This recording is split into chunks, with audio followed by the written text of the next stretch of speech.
Pemirsa, balik lagi di PTV Show, ngobrol sering tapi nggak bikin boring. Jangan boring dulu pemirsa kalau untuk berbagi kebaikan, berbagi manfaat bersama dengan Teruntuk Project. Nah, sebelum aku ngobrol lebih lanjut lagi terkait dengan program-program yang dimiliki oleh Teruntuk Project, aku mau tahu dulu dari tadi, nampaknya pemirsa juga udah mulai bertanya-tanya gitu ya. Kalau caranya mau bergabung menjadi relawan di Teruntuk Project itu sendiri gimana sih?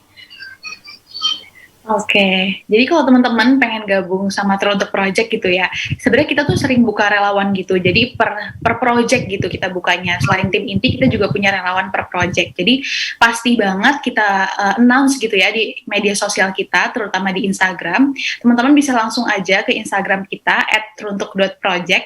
Di situ informasi mengenai relawan juga banyak. Jadi teman-teman bisa langsung aja di situ, biasanya ada linknya teman-teman.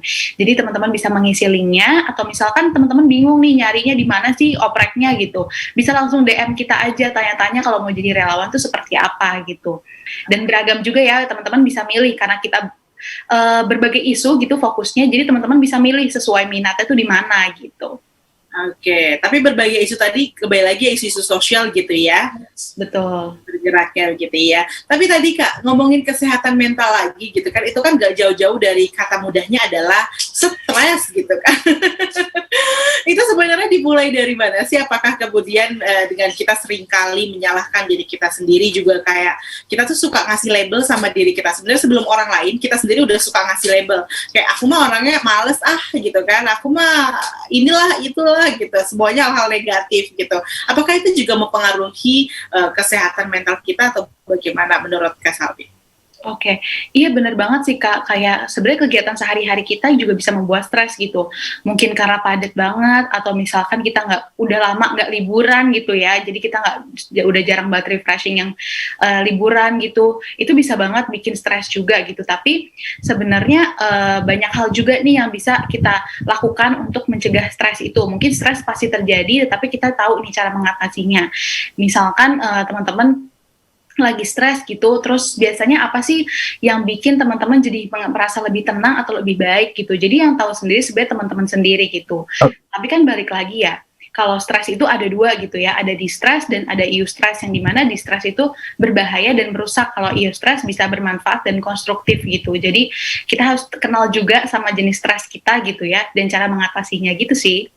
Coba gimana cara kita mengetahui bahwa ini adalah stres yang akan menimbulkan keburukan dan stres yang sebenarnya bisa menjadi support buat diri kita?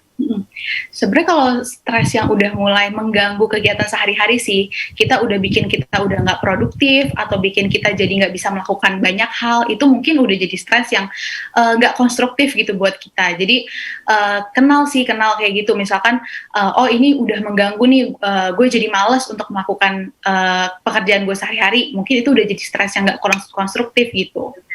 Oke, jadi kita harus lagi-lagi ya melihat diri kita, mengaca kepada diri kita gitu ya. Jadi kalau misalkan sebelum kita keluar pemirsa, bukan hanya mengaca terkait dengan riasan diri, tapi juga riasan jiwa. Supaya kita tidak lupa bahwa sebenarnya kita akan keluar bukan untuk memberikan dampak negatif ataupun aura-aura negatif, tapi sebaliknya dengan kehadiran kita di berbagai lapisan masyarakat, kita bisa membawa dampak positif untuk mereka semua gitu ya.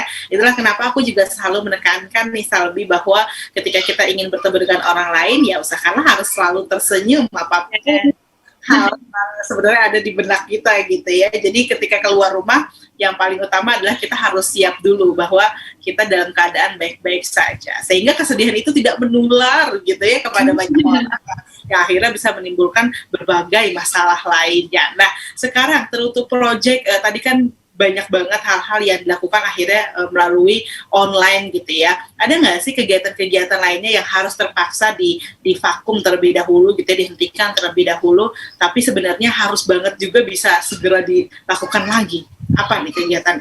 Oke, sebenarnya Denai Aksara yang tadi ya, karena kita biasanya offline gitu, sama Ramadan Project sebenarnya.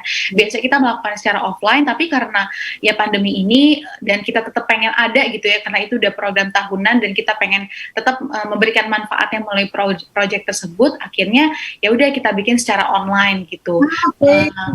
Jadi kayak lebih ya tadi misalkan kita biasanya ke kota-kota gitu ya, naik kendaraan apa dan lain sebagainya, kita cukup dari rumah aja gitu ya, berselancar di internet gitu ya, kita bikin sesi melalui Zoom dan lain sebagainya gitu sih, kita lebih menyesuaikan kayak gitu. Oke. Nah, kalau sejauh ini sebenarnya jumlah relawannya sendiri untuk True Talk Project itu sudah ada berapa sih tim intinya? Oke, kalau tim intinya kita ada aku sendiri, ada partner aku, leader project gitu ya. Kita ada graphic designer satu, kita ada project officer satu, ada fotografer satu, ada community outreach juga, ada business development, ada volunteer manager sama bendahara. Cuma kalau misalkan kita juga ada yang ngawasin gitu ya, karena emang yayasan kan butuh ada yang mengawasi gitu. Jadi ada pihak-pihak juga yang mengawasi kita gitu. Dan kalau misalkan untuk itu kan tadi tim inti. Kalau misalkan untuk relawannya tuh udah yang pernah terlibat itu udah 200 lebih. Kita juga sempat udah ada yang magang juga di kita. Dan itu sih sebenarnya lebih beragam sih yang. Tapi kalau untuk sampai sekarang yang tetap dari awal sampai akhir itu tim intinya gitu. Oke. Nah, sebenarnya apa saja sih yang bisa dikolaborasikan bersama dengan True Talk Project kalau misalkan ada organisasi-organisasi atau komunitas-komunitas yang ingin berkolaborasi? Bidang apa saja kemudian yang bisa diterima oleh True Talk Project? Macam-macam gitu ya, teman-teman kita bisa diskusi atau teman-teman bisa mengajukan juga. Biasanya sih kalau kita kolaborasi itu antara kita yang memberikan materinya, misalkan sama teman baca gitu ya, berarti kita yang memberikan materinya, kita yang memberikan permainannya dan lain sebagainya. Kalau misalkan pengen yang kayak sesi sharing gitu ya, kita juga bisa diundang sebagai narasumber atau misalkan IG live bareng dan lain sebagainya. Kita juga bisa kalau misalkan teman-teman mau pakai materi kita juga bisa hubungin kita aja nih gitu untuk tahu materinya, untuk di training dulu sama kita untuk menyampaikan materinya dan lain sebagainya. Kita juga bisa sama sekolah, sama perusahaan sebagai CSR-nya dan lain sebagainya gitu sih.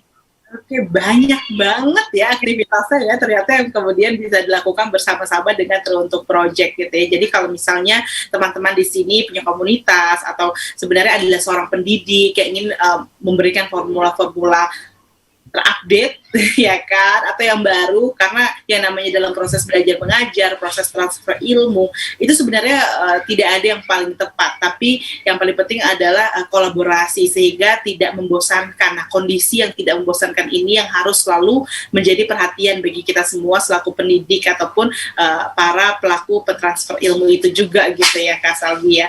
Wow, aku speechless, banyak banget kegiatan yang dilakukan oleh True Talk Project gitu ya. Kalau tadi tim intinya hanya beberapa orang, nampaknya kalian harus bekerja keras gitu ya agar karena tadi cuma beberapa orang tapi banyak banget kegiatan yang dilakukan meskipun lagi-lagi setiap projectnya sudah ada relawannya tersendiri gitu ya. Tapi kan tim ini tetap saja bekerja di semua project. Nah, yang paling dekat Kak Salvi, ada project apa nih dari True Talk Project?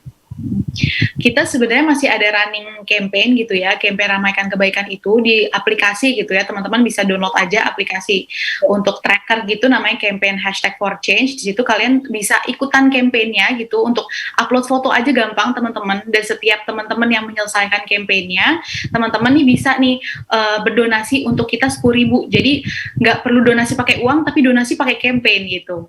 Nah, kita juga untuk kedepannya juga akan ada campaign juga, itu kita lebih fokus ke Hari Perempuan Internasional gitu. Kita pengen bikin bootcamp gitu ya, kita pengen bikin bootcamp yang dimana kita bikin kita menyampaikan materi yang pastinya juga disampaikan oleh para expert, yang dimana outputnya teman-teman peserta yang ikut bootcampnya bisa melakukan program sosial juga, jadi semakin meluas nih, banyak program-program sosial yang ada di Indonesia gitu. Oke, banyak banget nih pemirsa. Nanti aku akan tanya lebih lanjut lagi bagaimana kemudian cara kita agar bisa bergabung di kegiatan tersebut gitu ya. Jadi kita nggak ketinggalan lagi. Takutnya kalau pemirsa nanti ketinggalan satu proyeknya, untuk menunggu proyek selanjutnya butuh waktu pastinya. Tapi karena ini masih ada yang running, jadi kita harus bersama-sama meramaikan, karena nggak ada proyek yang bisa berhasil, sukses tanpa ada kerjasama dari semua pihak. Dan kita akan bahagia pastinya ketika kita bisa menjadi bagian kesuksesan dari ramaikan kebaikan. Dan kita masih akan ngobrol lagi pemirsa, tetap bersama dengan kami di PTV Show.